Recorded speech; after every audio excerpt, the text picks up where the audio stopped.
Les paraboles de Christ sont destinées à mettre en relief les principes qu'il est venu révéler au monde. Sa vie même illustre ce principe, car pour nous familiariser avec sa nature et le caractère divin, il a revêtu notre nature et il est venu habiter parmi nous.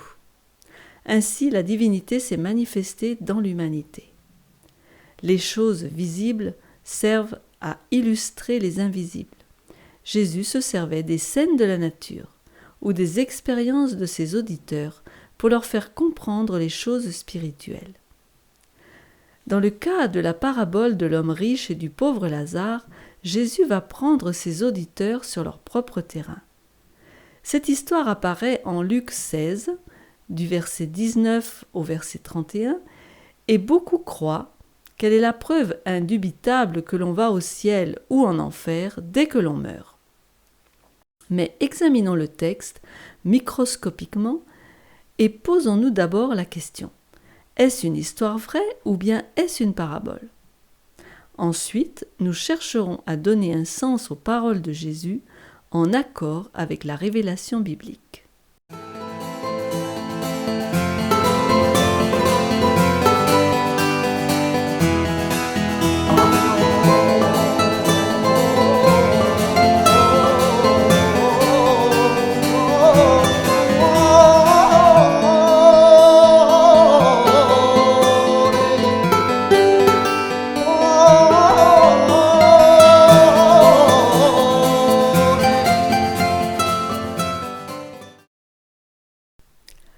La parabole de l'homme riche et Lazare, le grand abîme. Lisons le texte tout d'abord, Luc 16, 19 à 31. Il y avait un homme riche qui était vêtu de pourpre et de fin lin et qui chaque jour menait joyeuse et brillante vie. Un pauvre nommé Lazare était couché à sa porte, couvert d'ulcères.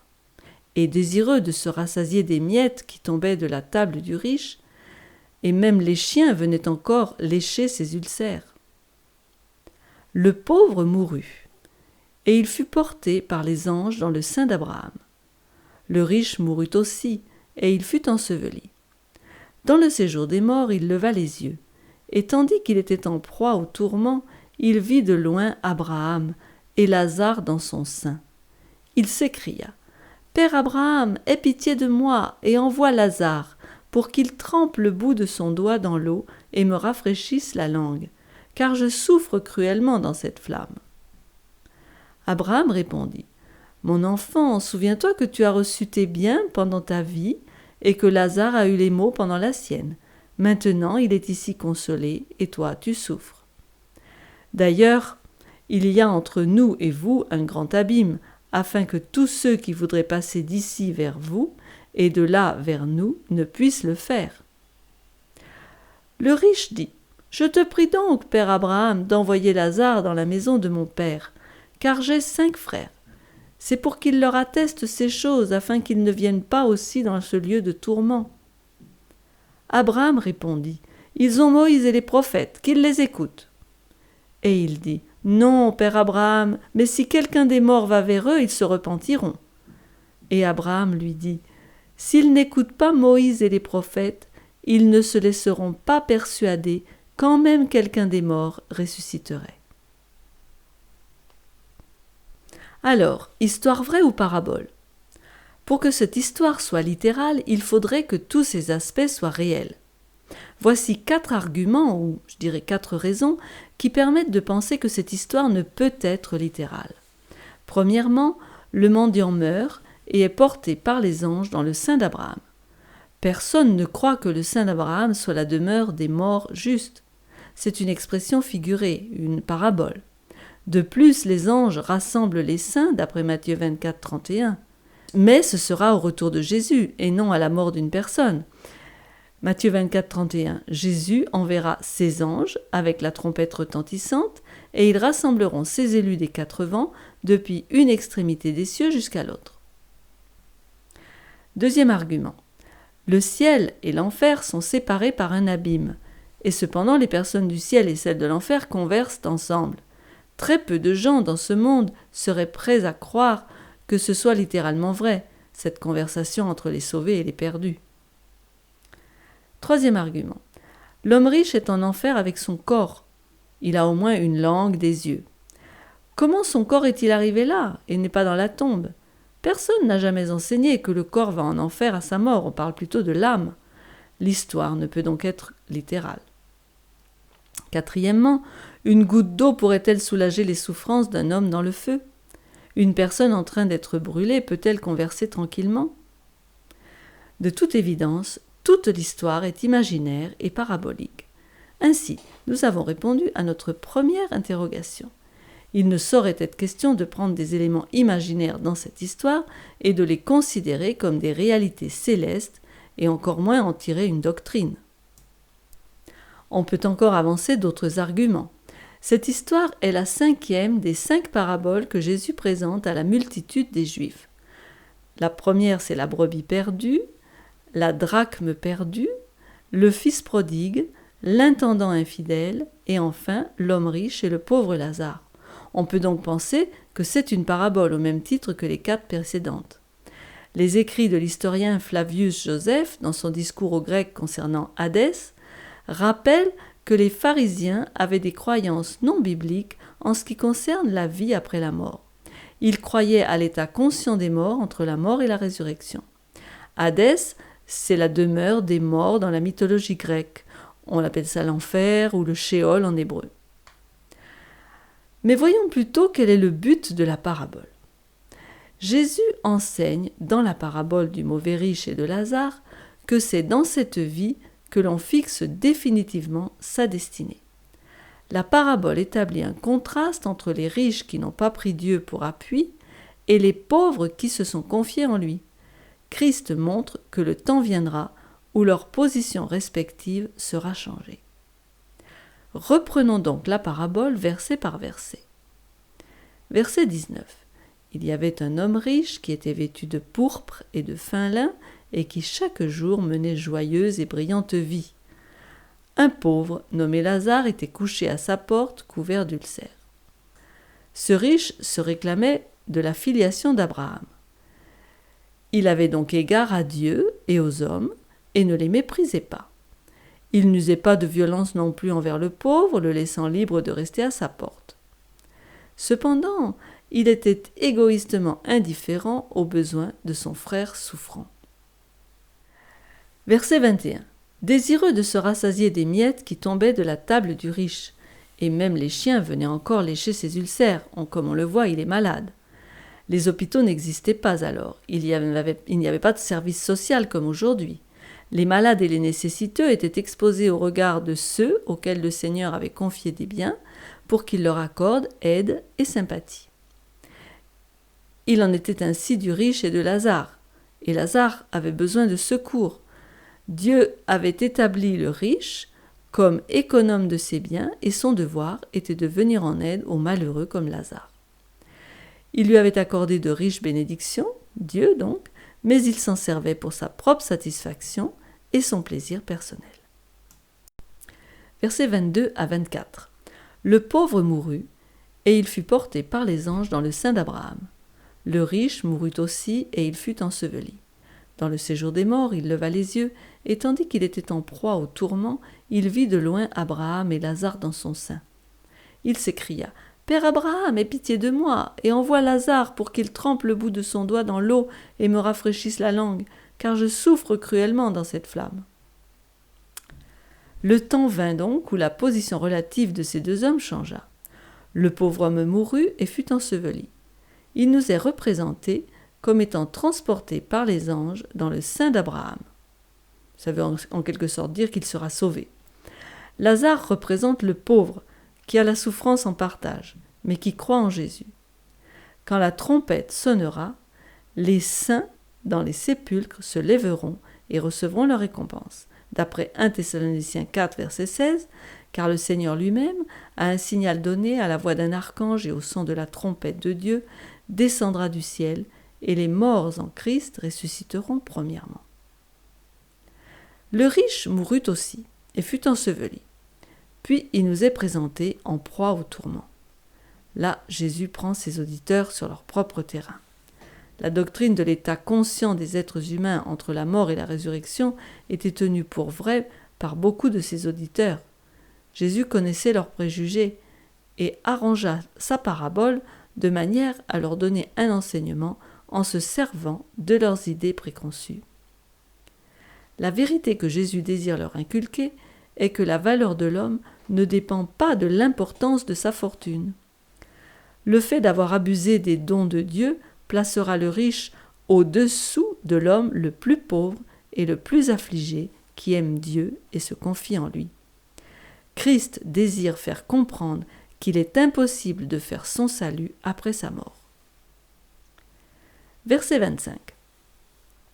Abraham répondit, « Mon enfant, souviens-toi que tu as reçu tes biens pendant ta vie, et que Lazare a eu les maux pendant la sienne. Maintenant il est ici consolé, et toi tu souffres. » C'est ici la réponse que Jésus met dans la bouche d'Abraham. Et par là il veut enseigner qu'il n'y a plus de temps de grâce après la mort, plus de rattrapage, plus de purgatoire. Il est inutile de prier ou de se faire baptiser pour les morts autant que de leur offrir des messes. D'ailleurs, il y a entre nous et vous un grand abîme, afin que ceux qui voudraient passer d'ici vers vous et de là vers nous ne puissent le faire. Le grand abîme, c'est l'espace qui sépare la vie de la mort, et cette vie est le seul temps qui soit accordé à l'être humain en vue de se préparer pour l'éternité. Le riche, en priant Abraham, n'adresse pas sa prière à Dieu. Il place Abraham au-dessus de Dieu, et il compte sur sa naissance ou sa filiation en tant que descendant d'Abraham pour son salut. Ce n'est pas son affiliation avec Abraham, le fait qu'il fait partie du peuple élu qui le sauvera, mais Christ seul, comme il est présenté en Actes 5, 31. Dieu l'a élevé par sa droite comme prince et sauveur, pour donner à Israël la repentance et le pardon des péchés. Comme ce riche, beaucoup aujourd'hui, même parmi les chrétiens, se préoccupent trop d'eux-mêmes, de jouir de la vie sans pensée profonde pour l'éternité. Le riche, quand il se rend compte de sa folie, il dit « Je te prie donc, Père Abraham, d'envoyer Lazare dans la maison de mon père, car j'ai 5 frères. C'est pour qu'il leur atteste ces choses, afin qu'ils ne viennent pas aussi dans ce lieu de tourment. » Versets 27 et 28 donc. Oui, il songe à ses frères qui suivent le même chemin que lui. Il voudrait qu'on les avertisse. Mais Abraham répond « Ils ont Moïse et les prophètes, qu'ils les écoutent. » Et il dit « Non, père Abraham, mais si quelqu'un des morts va vers eux, ils se repentiront. » Et Abraham lui dit « S'ils n'écoutent pas Moïse et les prophètes, ils ne se laisseront pas persuader, quand même quelqu'un des morts ressusciterait. » Ils ne se laisseront pas persuader quoi qu'il arrive. En fait, la requête du riche est un reproche fait à Dieu. Si j'avais été sérieusement averti, je n'en serais pas là aujourd'hui. Mais Abraham de répondre qu'il n'en est pas ainsi. Tous ont été suffisamment avertis, mais ils ont refusé la lumière. Et Abraham lui dit, s'ils n'écoutent pas Moïse et les prophètes, ils ne se laisseront pas persuader, quand même quelqu'un des morts ressusciterait. L'histoire du peuple juif atteste la véracité de cette déclaration. Pourquoi Jésus donna-t-il à cet homme pauvre de la parabole le nom de Lazare ? Jésus mesurait toutes ses paroles et ses actions. Il ne disait rien sans avoir un but précis. Le dernier des miracles de Jésus, qui fut en quelque sorte le couronnement de son œuvre, fut la résurrection de Lazare de Béthanie 4 jours après sa mort. Voyez Jean 11, de 1 à 44. Preuve éclatante de la divinité du Messie, ils la rejetèrent. Lazare se releva d'entre les morts, comme c'était le souhait de l'homme riche de la parabole pour avertir ses frères. Il témoigna devant eux, mais ils endurcirent leur cœur contre toute l'épreuve, et ils cherchèrent même à lui ôter la vie. Jean 12, verset 10. Les principaux sacrificateurs délibérèrent de faire mourir aussi Lazare. Cela prouve bien que ce que disait Abraham dans la parabole s'est accompli. Ils ne se laisseront pas persuader, quand même quelqu'un des morts ressusciterait. La loi et les prophètes, ou la Bible, je dirais, sont les instruments choisis par Dieu pour le salut des hommes. Si l'homme s'endurcit contre la lumière de Dieu dans la Bible, aucune preuve supplémentaire ne réussira à le convaincre. Une prosopopée. L'entretien entre Abraham et l'homme riche est une prosopopée, c'est-à-dire un procédé par lequel l'écrivain prête la parole à un mort ou à un absent. C'est donc un langage imagé qui permet de faire comprendre un sujet, mais qui n'a pas son équivalent dans la réalité. L'enseignement que l'on tire, c'est que chacun a reçu assez de lumière pour faire ce qui est juste, pour la tâche qui lui est assignée. Le riche n'est pas condamné à cause de ses richesses, mais à cause de son égoïsme. La mort ne peut appauvrir l'homme qui s'est appliqué à rechercher les richesses éternelles, comme il est dit en Matthieu 6, 33, « Cherchez d'abord le royaume de Dieu et sa justice, et toutes ces choses vous seront données par-dessus. » Mais celui qui accumule des trésors dans son intérêt personnel n'en pourra rien emporter dans le royaume des cieux. Il aurait dû tendre la main à ses semblables. Il a été coupable de vol envers Dieu. D'après Marc 8, 36, 37, « Car quel profit y aura-t-il pour un homme de gagner le monde entier et de faire la perte de son âme, ou que donnera un homme en échange de son âme ?» Mais qu'en est-il de nous ? Sommes-nous généreux envers les moins nantis ? Nous préoccupons-nous des besoins à la fois physiques et matériels, aussi bien que spirituels, de ceux qui nous entourent ? Sont-ils dans la souffrance, l'isolement, la détresse ? Sommes-nous disposés à leur porter secours et soutien ? Eh bien, Jésus nous y invite. Nous allons appliquer cette parabole à la nation juive. Le mendiant représente les païens et l'homme riche représente les juifs. Leur orgueil et leur exclusivité les ont conduits à abhorrer les païens ou non-juifs. La nation juive avait reçu de Dieu des bénédictions en abondance, à la fois temporelles et spirituelles, mais elle avait refusé de coopérer avec Dieu dans l'emploi de ses bienfaits. Dépositaire de sa vérité sacrée, économe de sa grâce, Dieu l'invitait à communiquer aux autres ses bénédictions. Cette nation avait reçu des instructions touchant la manière de traiter leurs frères tombés dans le malheur, les étrangers, les pauvres parmi eux. Dieu leur promettait la bénédiction en proportion de leurs actes de miséricorde et d'amour, mais à l'image de l'homme riche, ils n'ont pas tendu la main secourable à l'humanité souffrante, aussi bien matériellement que spirituellement. Le peuple élu se considérait favorisé de Dieu et s'appuyait sur sa filiation avec Abraham. Quand le moment de la crise fut venu, qu'ils crucifièrent Jésus, ils démontrèrent qu'ils n'étaient pas de véritables enfants d'Abraham. Jean 8, 39, 40. Ils répondirent et lui dirent « Abraham est notre père ». Jésus leur dit « Si vous étiez enfants d'Abraham, vous feriez les œuvres d'Abraham. Mais maintenant vous cherchez à me faire mourir, moi, un homme qui vous ai dit la vérité que j'ai entendue de Dieu. » Abraham n'a pas fait cela. N'ayant pas répondu à l'appel divin, leur avenir se fit sombre. Ils devaient enrichir et illuminer le monde entier, mais s'étant éloignés des desseins du Créateur, toute la nation fut ruinée, déportée et dispersée. Et dans les derniers jours, les scènes finales de l'histoire de notre monde sont dépeintes dans la dernière partie de la parabole de l'homme riche. Il se disait enfant d'Abraham, mais un abîme infranchissable le séparait du patriarche. Quel est cet abîme ? Un caractère développé dans la mauvaise direction. L'abîme creusé entre lui et Abraham était l'abîme de la désobéissance.